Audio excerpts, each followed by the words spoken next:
पूरी दुनिया 26 जनवरी को भारत की ताकत देखती और नरेंद्र मोदी ने इस बार भारत की वो ताकत दिखाई कि ट्रंप, पुतिन, या कहिए ट्रंप के लिए एक मैसेज है, पुतिन तो देखकर खुशी हुए होंगे, जिनपिंग के होश उड़े होंगे और मुनीर को तो अपना बंकर याद आने लगा। 26 जनवरी की परेड तो आपने खूब देखी, लेकिन इस बार की परेड बहुत खास थी। रिपब्लिक डे पर जहां भारत की सैन्य ताकत हर बार दिखती, इस बार नरेंद्र मोदी ने सैन्य ताकत के साथ साथ भारत की कूटनीति का जलवा भी दिखाया। पीएम मोदी ने रिपब्लिक डे परेड में ऐसा क्या किया कि ट्रंप, मुनीर, जिनपिंग सबको झटका लगा।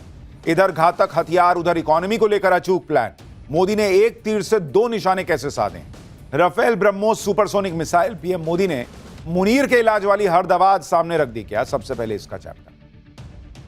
पूरी दुनिया 26 जनवरी को भारत की ताकत देखती और नरेंद्र मोदी ने इस बार भारत की वो ताकत दिखाई कि ट्रंप, पुतिन, या कहिए ट्रंप के लिए एक मैसेज है, पुतिन तो देखकर खुशी हुए होंगे, जिनपिंग के होश उड़े होंगे और मुनीर को तो अपना बंकर याद आने लगा होगा। ऐसा क्या कर दिया नरेंद्र मोदी ने इस बार की 26 जनवरी की परेड बहुत स्पेशल हो गई।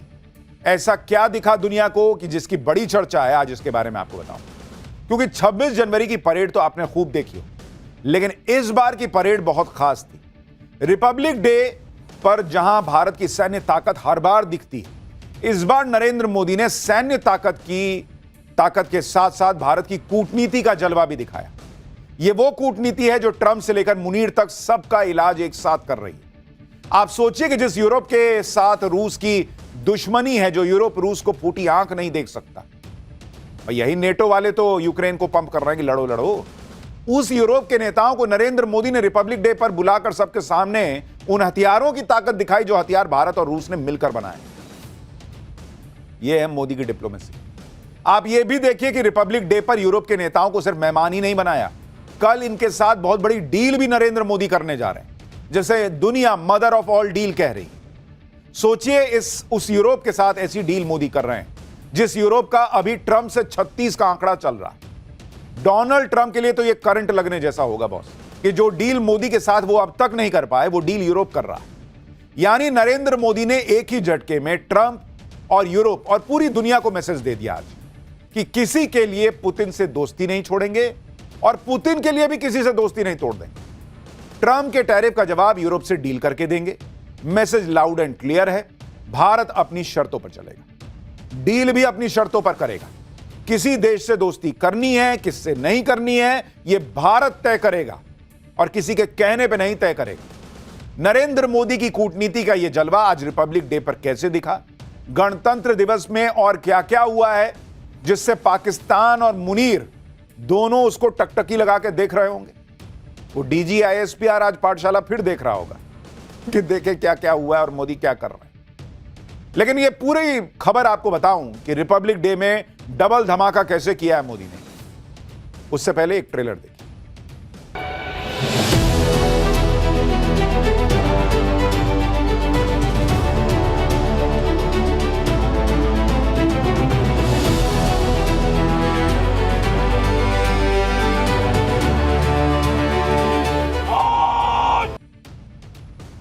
नरेंद्र मोदी के आज रिपब्लिक डे पर ऐसा क्या करने की खबरें हैं कि ट्रंप, जिनपिंग से लेकर मुनीर तक उसको देख रहे होंगे बड़े गौर से और उनको झटका लगा होगा। कैसे पीएम मोदी ने एक तीर से दो निशाने साधे हैं, कैसे डबल धमाका किया है कि एक तरफ घातक हथियार, दूसरी तरफ भारत की इकोनॉमी को लेकर पीएम मोदी का अचूक प्लान। ये स्ट्रैटेजी क्या थी आज आपको विस्तार से बताने जा रहा हूं। लेकिन पहले आप वो तस्वीरें देखिए कि जब आज गणतंत्र दिवस परेड के दौरान ब्रह्मोस वेपन सिस्टम की झांकी निकली, हर किसी की नजरें उस पर टिकी हुई थी। जब ब्रह्मोस की झांकी निकली तो पीएम मोदी गणतंत्र दिवस के मुख्य अतिथि, यूरोपीय काउंसिल के अध्यक्ष एंटोनियो कोस्टा को इस झांकी के बारे में बता रहे थे कि इसी से शायद पता नहीं बोले नहीं बोले, लेकिन ऐसा फील तो आ रहा है कि यही बोलना चाहिए था कि इसी से पाकिस्तान में घुस के फोड़ दिए थे।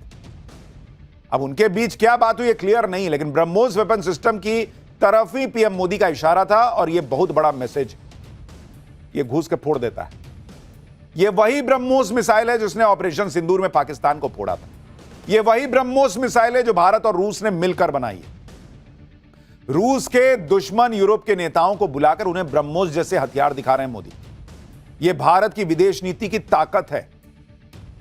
कि भाई होगा तुम्हारा दुश्मन, दुश्मन रूस, हमारा तो दोस्त है और हमने मिलकर बनाया है और दुनिया में इसकी चर्चा है कि ये पाकिस्तान को फोड़ चुका है। तो देखो बैठ के तुम भी। एक और तस्वीर देखिए, जब भारतीय सेना की आर्टिलरी शाखा शक्ति बाण और दिव्यास्त्र की झांकी निकली, उस दौरान पीएम मोदी ने यूरोपीय आयोग की अध्यक्ष उर्सुला वॉन डेर लेयन को इसके बारे में बताया। पीएम मोदी लगातार दोनों गेस्ट को भारत की सैन्य ताकत के बारे में बता रहे थे। देख रहे हैं, सिर्फ ऐसा नहीं हुआ कि बैठ गए और सारे हथियार, सबको उसके बारे में ब्रीफ कर रहे हैं। यह भारत की ताकत है, आपको पता होना चाहिए, बता रहे हैं। सैन्य ताकत की प्रदर्शन को लेकर पीएम मोदी ने कहा कि गणतंत्र दिवस परेड ने भारत के मजबूत सुरक्षा तंत्र का प्रदर्शन किया, जो राष्ट्र की तैयारियों, तकनीकी क्षमता और अपने नागरिकों की सुरक्षा के प्रति अटूट प्रतिबद्धता को दर्शाता है। 26 जनवरी की परेड में पीएम मोदी ने और कौन कौन से हथियारों से दुनिया को भारत का दम दिखाया, उसके बारे में आगे और डिटेल से बताऊंगा। लेकिन आप देखिए कि सैन्य ताकत के साथ पीएम मोदी ने दुनिया को भारत की इकोनॉमी की ताकत भी दिखाई। आज रिपब्लिक डे परेड में यूरोप के नेताओं पर सबकी नजर थी, तो कल पूरी दुनिया की निगाहें टिकी हैं भारत और यूरोपीय देशों के बीच होने वाली मदर ऑफ ऑल डील, ऐतिहासिक डील पर। यह वो डील है जो 19 साल 19 साल से अटकी हुई थी, जिस डील को लेकर ट्रंप और उनके लोग भी बहुत बातें कर रहे हैं। उस डील को अब भारत की शर्तों पर डन किया जाएगा। इस डील को लेकर यूरोपीय देश काफी उत्साहित हैं। कल भारत और यूरोपीय देशों का समिट होगा, जिसमें डील पर मुहर लग सकती है। रिपब्लिक डे परेड में शामिल यूरोपीय कमीशन की अध्यक्ष उर्सुला वॉन डेर लेयन ने कहा कि भारत एक सफल, दुनिया को ज्यादा स्थिर, समृद्ध और सिक्योर बनाने वाला देश है और बनाएगा। भारत और यूरोप के बीच फ्री डील से भारत का सामान बिना टैक्स के या कम टैक्स के यूरोप के मार्केट में बिक सकेगा। अभी यूरोपीय मार्केट में भारतीय प्रोडक्ट्स पर ऑलमोस्ट 4% टैरिफ लगता है, लेकिन लेबर इंटेंसिव सेक्टर्स में 10% इंपोर्ट ड्यूटी लगती है। भारत भी औसतन यूरोपीय सामान पर लगभग 10%, 9-10% के आसपास टैरिफ लगाता है। इसमें ऑटोमोबाइल्स पर तो 35%, प्लास्टिक पर 10%, केमिकल्स और फार्मास्यूटिकल्स पर 9.9% टैरिफ लगता है। इस डील से भारत ने एग्रीकल्चर सेक्टर को बाहर रखा है। जैसे अमेरिका को नहीं बोला कि नहीं, इधर नहीं घुसाएंगे भाई तुमको, अंदर, उधर बाहर रहो, तो अमेरिका उधर हाथ पैर मार रहा है। ये यूरोप वाले तैयार हो गए। भारत ने जितने भी फ्री ट्रेड एग्रीमेंट किए, उसमें डेयरी सेक्टर को बाहर रखा है। इस डील से भारत को France, Germany, Spain, Italy, Austria, Belgium, Finland, Hungary, Poland, Denmark, Sweden समेत 27 देशों में कम टैक्स वाली मार्केट मिल जाएगी। इस डील से भारत को क्या फायदा होने वाला है, यूरोप को क्या फायदा होने वाला है, वो भी आपको बता देता हूं, क्योंकि इन तस्वीरों की बड़ी चर्चा है। आज सिर्फ रिपब्लिक डे परेड की चर्चा नहीं है, इन तस्वीरों की बहुत चर्चा है कि नरेंद्र मोदी कैसे यूरोपीय यूनियन के नेताओं से मिल रहे हैं और इन बड़े बड़े नेताओं से मिल रहे हैं। यह तस्वीर अमेरिका तक देख रहा है बॉस। दरअसल भारत जिन यूरोपीय देशों से डील करने वाला है, उस ब्लॉक की जीडीपी 122 लाख करोड़ रुपए, 122 लाख करोड़, और बाजार में 45 करोड़ उपभोक्ता हैं। एफटीए के बाद भारत को इस बड़े मार्केट में कम या बिना टैक्स के एंट्री मिलेगी। अनुमान है कि इस डील के बाद भारत का ईयू में कारोबार 136 अरब डॉलर से बढ़कर 200 से 250 अरब डॉलर हो सकता है। यह भी खबर है कि भारत ने यूरोपीय कार्स पर इंपोर्ट ड्यूटी में बड़ी कमी करने का ऑफर दिया है। अभी यूरोप में बनी कार्स पर इंडिया 70 से 110% ड्यूटी लगाता है। भविष्य में टैरिफ को 110% से घटाकर 40% और आगे 10% पर लाया जा सकता है। इस कदम से फॉक्सवैगन, मर्सिडीज बेंज और बीएमडब्ल्यू जैसे यूरोपीय वाहन निर्माताओं के लिए भारतीय बाजार में पहुंचना और आसान हो जाएगा, क्योंकि अभी ये चूंकि इतना टैक्स लग जाता है तो थोड़ी महंगी हो जाती हैं गाड़ियां। हालांकि बीएमडब्ल्यू वगैरह तो अभी भी बिक रही हैं, लेकिन तब सोचिए और कितनी बिकेंगी जब ये टैक्स 110% से 40 या 10% रह जाएगा। यानी जो डिस्काउंट ट्रंप अमेरिका की हार्ले डेविडसन मोटरसाइकिल के लिए मांग रहे थे, वो डिस्काउंट मोदी ने उठाया और कहा कि ले जाओ यूरोपीय कार निर्माताओं, तुम लोग को दे देता हूं। अब इस डील से भारत और यूरोप दोनों की चीन पर निर्भरता भी कम होगी। भारत और यूरोपीय देश ऐसे वक्त में डील कर रहे हैं जब दोनों के ही रिश्ते अमेरिका से ठीक नहीं चल रहे। भारत और ईयू ब्लॉक दोनों ही अमेरिका के बड़े ट्रेडिंग पार्टनर हैं, लेकिन अब अमेरिका को साइड करके भारत और ईयू ब्लॉक डील कर रहे हैं। जो डील ट्रंप भारत से करना चाहते थे, वो डील अब भारत यूरोपीय देशों से कर रहा है। और शायद यही वजह है कि डोनाल्ड ट्रंप की टोन डाउन हो रही है। वो भारत से अच्छी डील का भरोसा देने लगे हैं। गणतंत्र दिवस पर अमेरिका से भी भर भर कर बधाई संदेश आया भाई। खुद डोनाल्ड ट्रंप ने ऐसा बधाई संदेश दिया जिसके कई मायने निकाले जा रहे हैं। डोनाल्ड ट्रंप ने भारत और अमेरिका के रिश्तों को ऐतिहासिक बताया। ट्रंप ने अपने संदेश में कहा कि अमेरिका और भारत हिस्टोरिक बॉन्ड शेयर करते हैं। ट्रंप ने कहा कि अमेरिका सबसे पुरानी डेमोक्रेसी है, भारत सबसे बड़ा लोकतंत्र है। ट्रंप कह रहे हैं कि वो अमेरिका के लोगों की तरफ से भारत की सरकार और उनके लोगों को बधाई देते हैं। ओ भैया, अभी तक तो टैरिफ दे रहे थे, अभी रिपब्लिक डे में बधाई मिलने लगी जैसे ही दिखा कि अरे हम तो बैठे रह गए, यूरोपीय यूनियन चला गया, उधर डील कर लिया। यह है नरेंद्र मोदी का प्लान बी, जिसके बारे में हमने पाठशाला में आपको बहुत पहले बताया था कि जिस वक्त ट्रंप ने टैरिफ खेलना शुरू किया था, उसी वक्त नरेंद्र मोदी ने भारत के लिए दूसरे दरवाजे खोलने शुरू कर दिए थे। टैरिफ और रूस से तेल खरीदने को लेकर भारत और अमेरिका के रिश्ते सही नहीं चल रहे। उस दौरान ट्रंप का यह मैसेज यह बताता है कि ट्रंप के तेवर कैसे बदल रहे हैं। यूरोप से डील के बीच अमेरिका ने भारत के साथ ट्रेड पर बातचीत को तेज कर दिया। रविवार को 3 सदस्यीय अमेरिकन कांग्रेशनल डेलीगेशन उसने विदेश मंत्री एस जयशंकर से मुलाकात की और इस मुलाकात के दौरान ट्रेड, सिक्योरिटी जैसे अहम मुद्दों पर बातचीत हुई। मीटिंग में अमेरिकी राजदूत सर्जियो गोर भी मौजूद रहे। उन्होंने बातचीत को प्रोडक्टिव बताया। यह भी कहा कि बातचीत में ट्रेड, सिक्योरिटी, क्रिटिकल टेक्नोलॉजीज में पार्टनरशिप को मजबूत करने पर चर्चा हुई। विदेश मंत्री एस जयशंकर ने भी बातचीत को अच्छा बताया। यानी इधर यूरोप से मेगा डील हो रही है, उधर अमेरिका ने भारत के साथ डील पर भी चर्चा तेज कर दी। अमेरिका ने भारत पर लगे टैरिफ को हटाने या कम करने के संकेत भी ऑलरेडी देने शुरू कर दिए। तो जिसको कहते हैं ना कई बार आपदा में अवसर, जो नरेंद्र मोदी कहते हैं और अंग्रेजी में ब्लेसिंग इन डिस्गाइज कहते हैं, अगर अमेरिका ने ये टैरिफ न लगाया होता ट्रंप की सनक में, तो शायद भारत इतने दरवाजे खोलने पे विचार न करता, क्योंकि भाई मामला जैसा चल रहा है वैसा चलता रहता। अब भारत का यूरोपीय यूनियन से भी मामला सेट हो रहा है और उधर अमेरिका को हमने आपको पहले डे 1 से कह रखा कि उसको पीछे जाना ही पड़ेगा, क्योंकि ये नया भारत है, इसके बिना काम नहीं चलेगा। तो उधर अमेरिका पीछे जाएगा, इधर नए रास्ते खुल गए हैं। आप सोचिए भारत की इकोनॉमी के लिए कितना बूस्टर है ये। और जिस वक्त यूरोप की बड़ी टीम भारत में है, जिस वक्त भारत और यूरोप की बड़ी डील होने वाली है, उस वक्त चीन भी भारत से दोस्ती की बातें कर रहा है। खुद चीन के राष्ट्रपति शी जिनपिंग ने भारत और चीन को अच्छा पड़ोसी, मित्र और साझेदार बताया। शी जिनपिंग ने अपने बधाई संदेश में दोनों देशों के बीच संबंधों को सुधारने की सराहना की। यह भी माना कि पिछले 1 साल में चीन भारत संबंधों में निरंतर सुधार और विकास हुआ है। शी जिनपिंग ने कहा कि ड्रैगन और हाथी का साथ में डांस करना ही दोनों देशों के लिए सही चॉइस है। देख रहे हैं बॉस साहब, लाइन लगी हुई है दुनिया की। ट्रंप बधाई दे रहे हैं, जिनपिंग कह रहे हैं कि अरे हाथी और ड्रैगन साथ में डांस करेंगे, यूरोपीय यूनियन वाले यहीं बैठे हुए हैं। यह है नया भारत, इसकी ताकत, दुनिया को इसकी जरूरत है। शी जिनपिंग का यह बेहद पॉजिटिव मैसेज का सीधा मतलब यह है कि भारत और चीन के बीच हाल में ही जो बॉर्डर को लेकर विवाद हुआ है, उसका असर द्विपक्षीय संबंधों पर न पड़े, यह चीन चाहता है। शी जिनपिंग ने ऐसे वक्त में भारत के साथ संबंधों पर बयान दिया है जब पूरी दुनिया में उथल पुथल है। ट्रंप कनाडा और चीन की डील को लेकर कनाडा पर 100% टैरिफ लगाने की धमकी दे रहे हैं। वेनेजुएला से लेकर ईरान तक अमेरिका लगातार चीन के हितों को टक्कर दे रहा है। और अब तो यह भी खबर आ गई कि अमेरिका शी जिनपिंग की जासूसी करवा रहा था, चीन के सीक्रेट लीक करवा रहा था।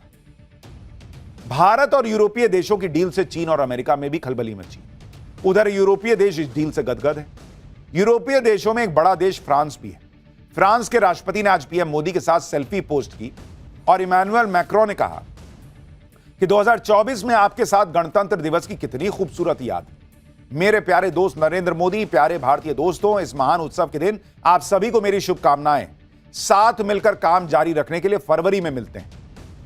यानी जो लोग ट्रंप की सनक से परेशान हैं, उन सब का एक ही दोस्त, एक ही सहारा, भारत हमारा। नरेंद्र मोदी उनको अपने लिए सबसे भरोसेमंद साथी दिख रहे हैं और उन्हें नरेंद्र मोदी पर ही भरोसा है, क्योंकि आज की डेट में नरेंद्र मोदी ने भारत को इतना सशक्त बनाया है, ताकतवर बनाया है कि हर कोई भारत के साथ जुड़ना चाहता है। आज दिन भी भारत की ताकत देखने का ही था, क्योंकि रिपब्लिक डे पर जो परेड होती है उसमें जो हथियार दिखाए जाते हैं उसे दुनिया देखती है। पाकिस्तान टकटकी लगाकर देखता है। और आज पीएम मोदी ने वो हथियार दिखाए जो मुनीर को आज सपने में आएंगे, जिन्होंने न सिर्फ ऑपरेशन सिंदूर में पाकिस्तान को फोड़ा था, बल्कि नरेंद्र मोदी ने उन हथियारों को दिखाकर ऑपरेशन सिंदूर पार्ट 2 का ट्रेलर भी दिखाया है। परेड में जो भी हथियार आ रहे थे उनकी डिटेल्स के बारे में पीएम मोदी यूरोप के नेताओं को खुद बता रहे थे। गणतंत्र दिवस परेड में जितनी चर्चा भारत के हथियारों की हुई, उतनी ही चर्चा जिस तरह से एक एक डिटेल नरेंद्र मोदी यूरोप के नेताओं को बता रहे थे, उसकी भी हो। पीएम मोदी ने गणतंत्र दिवस की परेड में भारत की सैन्य ताकत के प्रदर्शन में कोई कंजूसी नहीं रखी। खास तौर पर गणतंत्र दिवस में पाकिस्तान पर विजय का प्रतीक बन चुके ऑपरेशन सिंदूर की झलकियां दिखाई। जैसे ये तस्वीर देखी, इसमें ऑपरेशन सिंदूर में तीनों सेनाओं ने कैसे पाकिस्तान को धुआं किया था, उसकी झांकी दिखाई गई। तीनों सेनाओं की ज्वाइंट ताकत के बारे में बताया गया। विक्ट्री थ्रू जॉइंटनेस का मैसेज दिया गया। इस झांकी में राफेल, ब्रह्मोस मिसाइल, आकाश एयर डिफेंस सिस्टम, रूस के S-400 सब एक साथ दिखा दिए गए भाई। यानी रूस से भयंकर चिढ़ने वाले यूरोप के नेताओं के सामने पीएम मोदी ने यह हथियार दिखा दिया।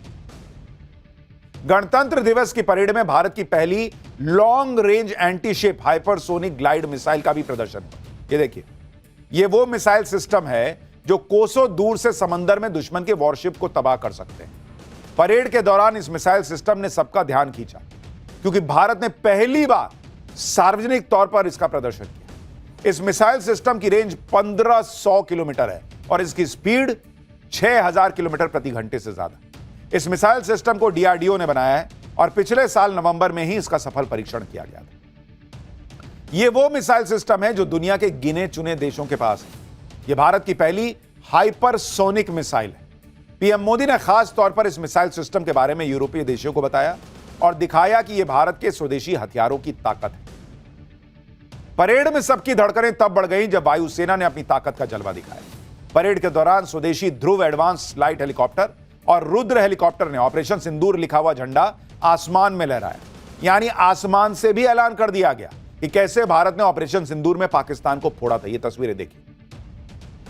वायुसेना ने ध्रुव और रुद्र हेलीकॉप्टर की उड़ान के दौरान जो फुटेज रिकॉर्ड की थी, उसे भी जारी किया गया। इस फुटेज में दिखा कि कैसे कर्तव्य पथ के ऊपर ऑपरेशन सिंदूर वाला झंडा लहरा रहा था। ये देखिए, हेलीकॉप्टर के साथ साथ ही वायुसेना के फाइटर जेट्स ने भी अपनी ताकत दिखाई। वायुसेना ने 2 राफेल, 2 सुखोई, 2 MiG-29 और एक जैगुआर लड़ाकू विमान के साथ सिंदूर फॉर्मेशन बनाया। जरा एक बार इनकी गूंज सुनिए।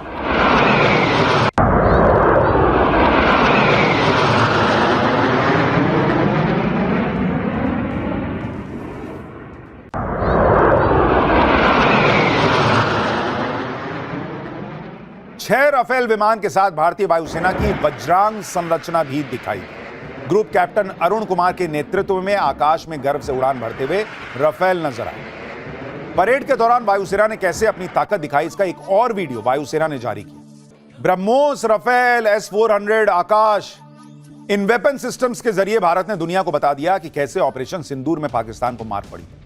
आज ही स्विट्जरलैंड के एक थिंक टैंक ने भी ऑपरेशन सिंदूर पर नया खुलासा किया। स्विस थिंक टैंक ने खुलासा किया कि कैसे भारत के हमले से घबराकर पाकिस्तान ने सीजफायर की मांग की थी। इस नई रिपोर्ट के मुताबिक भारतीय वायुसेना को पाकिस्तान में अंदर तक घुसकर मारने की आजादी मिल गई थी। दूसरी तरफ पाकिस्तान की वायुसेना पलटवार करने की क्षमता खो चुकी थी। 10 मई की सुबह तक भारतीय वायुसेना ने ब्रह्मोस और स्कैल्प EG जैसी लंबी दूरी के सटीक हथियारों से पाकिस्तान के अंदर गहरे हमले किए। रिपोर्ट में भारतीय वायुसेना के इंटीग्रेटेड एयर कमांड और कंट्रोल सिस्टम और भारतीय सेना के आकाश तीर नेटवर्क की सराहना की गई है। रिपोर्ट में बताया गया है कि 7 और 10 मई को पाकिस्तान ने ड्रोन, मिसाइल, रॉकेट से बड़े हमले किए थे, लेकिन वो भारत की डिफेंस लाइन को भेद ही नहीं पाए। स्विस थिंक टैंक के मुताबिक 10 मई 2025 की दोपहर को पाकिस्तानी सेना ने युद्ध विराम की गुहार लगाई, जिसे भारत ने स्वीकार कर लिया।